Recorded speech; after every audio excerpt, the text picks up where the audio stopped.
ایک ایک رکو پڑھ رہے ہیں. ہاں زیادہ تو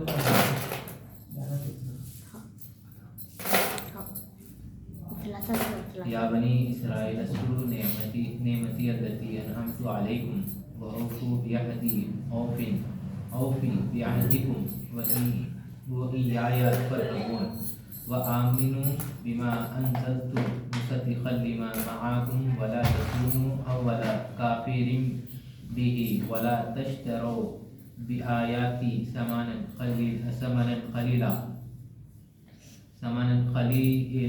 قلیلا وإیایا فاتقون ولا تلبسوا الحق بالباطل وتكتموا الحق وأنتم تعلمون وأقيموا الصلاة وآتوا الزكاة واركعوا مع الراكعين أتأمرون الناس بالبر وتنسون أنفسكم وأنتم تتلون الكتاب أفلا تعقلون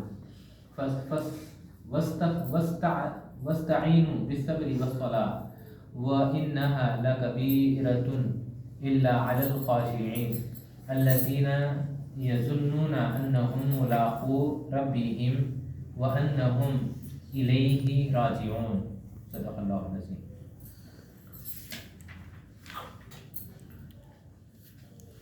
پچھلی رکوع میں ایک آیت کا جو ہے تھوڑا سا خلاصہ میں نہیں کرا تھا پچھلے ہفتے، وہ کر دیتا ہوں. ایک آیت جو ہے آدم علیہ السلام کے تعلق سے ہے، جس میں آدم علیہ السلام کو اللہ تعالیٰ جو ہے گندم کھانے کے بعد نیچے زمین پہ جانے کا فرمایا تھا. تو وہ آیت ہے کہ قُلْنَا اهْبِطُوا مِنْهَا جَمِيعًا فَإِمَّا يَأْتِيَنَّكُم مِّنِّي هُدًى فَمَن تَبِعَ هُدَايَ فَلَا خَوْفٌ عَلَيْهِمْ وَلَا هُمْ يَحْزَنُونَ. یہ آیت کی تفسیر میں نانا جان بھی جو ہے بیان کرے تو ہے کہ اس کی تفسیر میں بولے انہوں کہ اللہ تبارک تعالیٰ جب جو ہے آدم علیہ السلام کو نیچے بھجانے کا فیصلہ کر دیا گندم کے بعد درخت کے پاس جانے کے بعد، تو آدم علیہ السلام اللہ تعالیٰ سے پوچھے کہ اے اللہ میں تیری بارگاہ میں ہوں، تیرے سامنے ہوں، دور بھی نہیں ہوں. چلو دنیا میں زمین پہ تو میرے کو گزارا، لیکن دنیا زمین پہ بھی نہیں ہوں، میں تیرے قریب ہوں، جنت میں ہوں. لیکن جنت میں رہنے کے بعد، تیرے قریب رہنے کے بعد شیطان میرے کو بہکا دیا.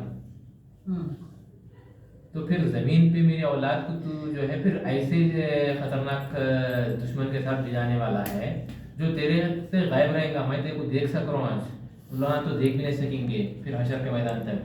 اور میں تیرے قریب ہوں، اللہ قریب بھی نہیں رہیں گے. میں عرش کے اوپر اللہ تبارک تعالیٰ آدم علیہ السلام کو بنایا وہیں پہ تھے انہوں، لیکن زمین پہ رہیں گے میری اولاد کو. ان لوگوں کو کیسا ہدایت ملیں گی، ان لوگوں کیسا جو ہے ہدایت یافتہ ہوئیں گے، ان لوگوں کیسا جو ہے اس کی شر سے بچیں گے. جبکہ میں تیرے قریب ہوں اور عرش کے اوپر ہوں، جنت میں ہوں، تو میرا یہ عالم ہے، تو پھر ان لوگوں کا کیسا رہے گا. تو اس کی آیت میں جو ہے اللہ تبارک تعالیٰ بولا کرتے کہ میں بندوں کے پاس اپنے مقربین کو بھیجوں گا، اپنے محبوب بندوں کو بھیجوں گا، جو ان کی اتباع کرے گا اللہ تعالیٰ ان کو ہدایت دے گا، جو ان کی اتباع نہیں کرے گا ان لوگوں کو ہدایت نہیں دے گا. اور جو وہ ہدایت یافتہ لوگ ایسے رہیں گے جس کے بارے میں اللہ فرما رہا ہے کہ ہدن فلا خوف علیہم ولا هم يحزنون. ان کو کوئی چیز کا بھی رنج و غم نہیں رہے گا، نہ ان کو کسی چیز کو گم جانا یا چلے جانا یا نقصان ہو جانا، اس کا کوئی غم نہیں رہے گا. نہ آخرت کا، دنیا کے لحاظ سے یہ ہو گیا، اور آخرت کے لحاظ سے بھی ان لوگوں کو نہ جنت کا کچھ خوف رہے گا، نہ جنت کی حرص کچھ رہیں گی. اللہ تعالیٰ سے ہدایت یافتہ لوگوں کے تعریف میں جو ہے کئی بیانات میں جو بھی ہے اور کتابوں میں بھی ہے کہ ہدایت یافتہ لوگوں کی تعریف یہ ہے کہ جو تقویٰ اختیار کر لیا اور اللہ تعالیٰ کی محبت، اللہ کے رسول کی محبت اپنے دلوں میں تھام لیا، جما لیا، ان لوگوں کا حال ایسا رہتا ہے، یعنی جس کو اللہ تعالیٰ کے عاشقاں یا اولیاء کرام بھی ہم آسان لینگویج میں بول سکتے ہیں، ان لوگوں کا عالم ایسا رہتا کہ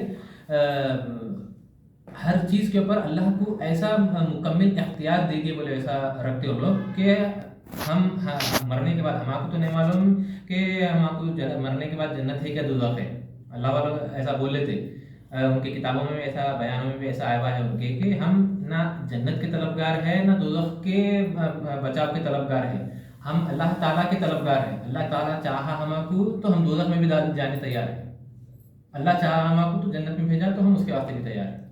تو اتنے جو ہے اپنے آپ کو تیار کرے ہوئے اللہ تعالیٰ کی محبت میں اتنا وقت جو ہے مہو ہوئے بارے میں اللہ تعالیٰ فرما رہا کہ نہ ان پر کوئی خوف طاری ہوگا نہ وہ غمگین ہوں گے. اگرچہ کہ انہیں دوزخ میں بھی ڈال دیا تو ان کو غم نہیں ہوئے گا, اور ان کو جنت میں بھی ڈال دیا تو ان کے پاس کوئی چیز کی طلب نہیں رہے گی. ڈال دیا اللہ تعالیٰ کی نعمت ہے, جنت کی نعمتیں سے سرفراز رہیں گے. لیکن اگر دوزخ میں بھی ڈال دیا تو اللہ تعالیٰ کی مرضی پہ راضی ہے اللہ. تو یہ مقام اللہ تعالیٰ اولیاء کرام کو دیا سو ہے. تو یہ یہاں پہ ہدایت بول کے جیسا قرآن کی سورہ بقرہ کی پہلی آیت میں دوسری آیت میں ہدی للمتقین بول کے جو ہے وہ ہدایت یافتہ لوگ کون ہیں بولے تو یہ اولیاء کرام ہیں, اور انہی کے ذریعے ہدایت ہے اور انہی کے واسطے ہدایت ہے. اگر یہ لوگ نہیں ہیں دنیا میں تو پھر ہدایت ہی نہیں ہے دنیا میں بولے جیسا, اور انہی کے ذریعے ہدایت آگے پہنچنے والی ہے. تقویٰ جو اختیار کریں گا وہ اس ہدایت یافتہ حاصل کریں گا. تو آگے پھر 5ویں رکوع میں جو ہے یعقوب علیہ السلام کے بارے میں آیا سو ہے, اے اولاد یعقوب میرے وہ انعام کو یاد کرو جو میں نے تم پر کیے, اور تم میرے ساتھ کیا ہوا وعدہ پورا کرو. میں تمہارے ساتھ کیا ہوا وعدہ پورا کروں گا اور مجھ ہی سے ڈرا کرو. یہ یعقوب علیہ السلام کے جو بیٹے پورے جو 11 بیٹے تھے وہاں جو ضد کر کے جو ہے یوسف علیہ السلام کو جو تکلیف دیے تھے, پھر اللہ یعقوب علیہ السلام دعا کرنے کے بعد پھر اللہ تعالیٰ ہدایت کرا تھا. تو وہ تھوڑا سا نظریہ اللہ تعالیٰ یہاں پہ پیش کرا سو ہے. اور اس کتاب پر ایمان لاؤ جو میں نے اپنے رسولوں ایمان لاؤ جو میں نے اتاری ہے. اور یہ آیت ہمارے لیے خاص کر اس میں ہے کہ اپنے رسول محمد صلی اللہ علیہ وسلم پر اتاری ہے, حالانکہ یہ اس کے اصلاحاً تصدیق کرتی ہے جو تمہارے پاس ہے, اور تم ہی سب سے پہلے ان کے منکر نہ بنو, اور میری آیتوں کو دنیا کی تھوڑی سی قیمت پر فروخت نہ کرو, اور مجھ سے ڈرتے رہو. میں پھر سے پڑھ رہا ہوں یہ آیت. اور اس کتاب پر ایمان لاؤ جو میں نے محمد صلی اللہ علیہ وسلم پر اتاری ہے, حالانکہ یہ اس کی اصلاحاً تصدیق کرتی ہے جو تمہارے پاس ہے, اور تم ہی سب سے پہلے اس کے منکر نہ بنو. میرے آیتوں کو دنیا کی تھوڑی سی قیمت پر فروخت نہ کرو, اور مجھ سے ڈرتے رہو. اور حق کی آزمائش باطل کے ساتھ نہ کرو, اور نہ ہی حق کو جان بوجھ کر چھپایا کرو. یہ خاص کر آج کل ہمارے جو ہے دنیا میں ہوتا رہتا ہے کبھی بھی کہ تھوڑے کسی بھی چیز پیسے کے واسطے تو بھی, یا کسی بھی چیز تھوڑی سی جس کی اہمیت نہیں رہتی اس کو جو ہے اس کے پیسہ سے مثال کے طور پر پیسہ ایک عزت دے کے, یہ دو چیزیں انسان کے واسطے زیادہ ضروری ہے. یا تو عزت کے واسطے ایمان مل جاتا ہے, یا تو پیسے کے واسطے ایمان مل جاتا. تو وہ چیز کو یہاں پہ اللہ تعالیٰ بیان فرما رہے ہیں کہ تھوڑی سی میری آیتوں کو دنیا کی تھوڑی سی قیمت پر فروخت نہ کرو, اور مجھ سے ڈرتا رہو. اور حق کی آزمائش باطل کے ساتھ نہ کرو. حق کی آزمائش یعنی جو بھی اگر تمہارے کو کوئی تمہارے ساتھ ہو رہا, اللہ تعالیٰ تمہارے ساتھ آزمائش کر رہا, تو تم کسی اور کے ساتھ اس کو جو ہے منہ نہ کرو کہ بھئی ہمارے یہ حرکتیں جو دنیا میں ہمارے سے عمل ہو جاتے تو وہ اس کو اللہ تعالیٰ کے سے نہیں جوڑنے کا ہے. تم ہماری حرکت سے ہمارے اندر یعنی ہمارے کرتوتوں کی وجہ سے ہم آپ کو کچھ سزا مل رہی تو دنیا میں اس کی ہے, لیکن ہم ہمارے حرکتوں سے جو ہے اللہ تعالیٰ کو بلیم کرنا, یا اللہ تعالیٰ کی کوئی آزمائش ہو رہی تو جو ہے پھر جو ہے دنیا والوں کو یہ جو ہے آیتوں کے منکر کرنا کہ نہیں ایسا ہے اللہ تعالیٰ نہیں ہے بولنا, یہ چسٹ کے لوگ تھوڑے بہت ہے تو اللہ جو ہے یہ چیزوں کو وہ کرتے. تو حق کی آزمائش باطل کے ساتھ نہ کرو, اور نہ ہی حق کو جان بوجھ کر چھپاؤ. یعنی اگر کوئی چیز تمہارے پاس حق ہے تو تمہیں بتا دینے کا ہے, نہیں یہ چیز نہیں بولنا ہے, یا بولے ناراض ہو جاتا بول کے, یا اس کو نہ بولے تو کیا سمجھتا ہے کہ بول کے. کوئی چیز حق کی ہے تو حق بات رکھنا اللہ تعالیٰ کا جو ہے حکم ہے. اور نماز قائم رکھو, اور زکوٰۃ دیا کرو, اور رکوع کرنے والوں کے ساتھ مل کر رکوع کیا کرو. یہ خاص کر یہ رکوع کے واسطے جو ہے حدیثوں میں بھی آیا ہوا ہے کہ رکوع میں جو ہے بہت سارے غلطیاں ہوتی ہیں. رکوع میں جو ہے اکثر گاؤں میں بہت زیادہ ہوتا ہے, اور یہاں شہروں میں بھی بہت سارے لوگوں کو دیکھا ہم نے کہ رکوع مکمل طور پہ نہیں کرتے. جس کا رکوع مکمل نہیں ہوا اس کا سجدہ نہیں ہوتا. رکوع سے سجدہ ہے. قیام تو کر لیتے ٹھہر کے, ایک آدھا منٹ 1 منٹ کا ایسا تو بھی قیام رہتا اس کے حساب سے کر لیتے, لیکن رکوع ایسا جاتے رہتے پھر وہاں سے سجدے میں چل جاتے, نہیں تو ذرا رکوع سے ذرا اٹھے ایسا کرتے پھر سجدے میں چل جاتے. یہ ایسا اللہ تعالیٰ یہ نمازوں کو رد کر دیتا ہے, کالے کپڑے میں لپٹ کے پھینک دیتا ہے نمازوں, خاص کر یہ رکوع اور سجدے کے بارے میں. اور سجدے سے بھی اٹھے تو مکمل طور پر اٹھ کے بیٹھنا ہے, مطمئن ہونا ہے, پھر جب دوسرے سجدے میں جانا ہے. ضروری نہیں ہے کہ 5 منٹ میں تمہیں 12 رکعت کمپلیٹ کرنا ہے، ایسا 4 رکعت ہی پڑھنا ہے، لیکن مطمئن ہونا ہے، اپنے آپ کو مطمئن کرنا ہے کہ میں نماز پڑھا.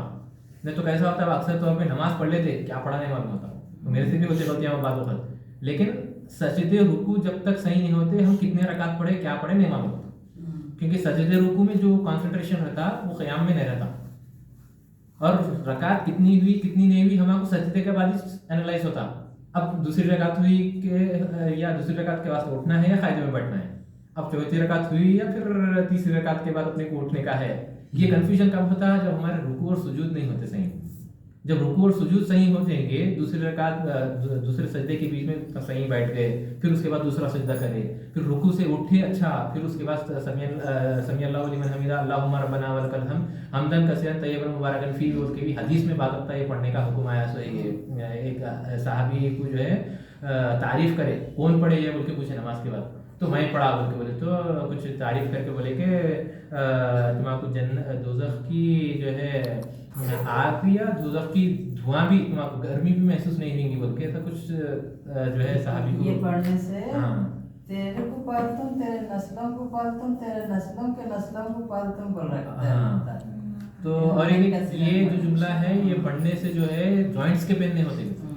سائنٹیفکلی اگر دیکھا گیا تو حکیمہ جو ہے عاملہ جو ہے بولے سے میں کہیں پہ یوٹیوب پہ سنا یہ تو جوائنٹس کے جو پین ہوتے ہیں گھٹنوں میں کمر میں، یہ آیت رکوع سے اٹھنے کے بعد پڑھنے سے جوائنٹس کے پین نا ہے تو ختم ہو جاتے یا تو نہیں ہوتے وجہ سے. تو یہ خاص کر یہاں پہ اللہ تعالیٰ بھی حکم میں نماز قائم کرو اور زکوٰۃ ادا کرنے کے بعد رکوع کا اہتمام کرنے کے واسطے بولا سو ہے، کیونکہ رکوع میں سب سے زیادہ انسان غلطی کرتا ہے. جب رکوع سے غلطی کرا تو پھر سجدے میں اپنا آٹومیٹک ہوتی. کیا تم دوسرے لوگوں کو نیکی کا حکم دیتے ہو اور اپنے آپ کو بھول جاتے ہو، حالانکہ تم اللہ کی کتاب بھی پڑھتے ہو، تو کیا تم نہیں سوچتے. یہاں پہ بتا رہا ہو ہم دوسروں کو حکم دیتے لیکن خود عمل نہیں کرتے، تو وہ چیز کے اوپر اللہ تعالیٰ باضابطہ فرما رہا ہے کہ کیا تم دوسرے لوگوں کو نیکی کا حکم دیتے ہو اور اپنے آپ کو بھول جاتے ہو، حالانکہ تم اللہ کی کتاب بھی پڑھتے ہو، تو کیا تم نہیں سوچتے. اور صبر اور نماز کے ذریعے اللہ سے مدد چاہو، اور بے شک یہ گراں ہیں مگر ان عاجزوں پر ہرگز نہیں جن کے دل محبت الہی سے خستہ اور خشیت الہی سے شکستہ ہے. یہ وہ لوگ ہیں جو یقین رکھتے ہیں کہ وہ اپنے رب سے ملاقات کرنے والے ہیں اور وہ اسی کی طرف لوٹ کر جانے والے ہیں.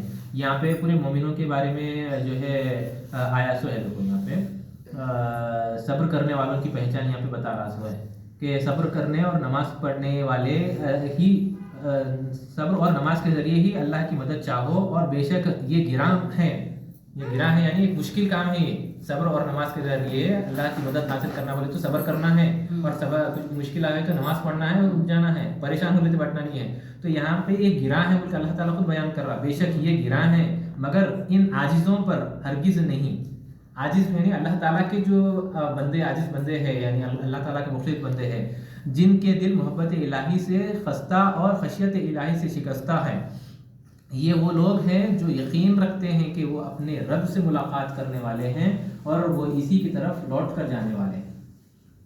یہ پوری یہ آیتیں جو ہے مومنوں کے بارے میں اللہ تعالیٰ بیان فرمایا سو ہے. یہ پہچان مومنوں کی ہے. مسلمانوں کی جو ہے دائرے میں یہ مسلمان کیا کرتا، پریشان ہوتا، تھوڑی حد تک نماز بھی پڑھ لیتا بولے تو، اور جو ہے تھوڑا صبر کرنے کی کوشش بھی کرتا لیکن صبر نہیں کرتا. مومن یہاں پہ آگے فرما رہا ہے کہ یہ گراں ہے لیکن عاجزوں پر ہرگز نہیں بلکہ اللہ تعالیٰ یعنی جو عاجز ہے اللہ تعالیٰ کے مومن بندے ہیں ان لوگوں کے اوپر یہ گراں نہیں گزرتی ہے. صدق اللہ.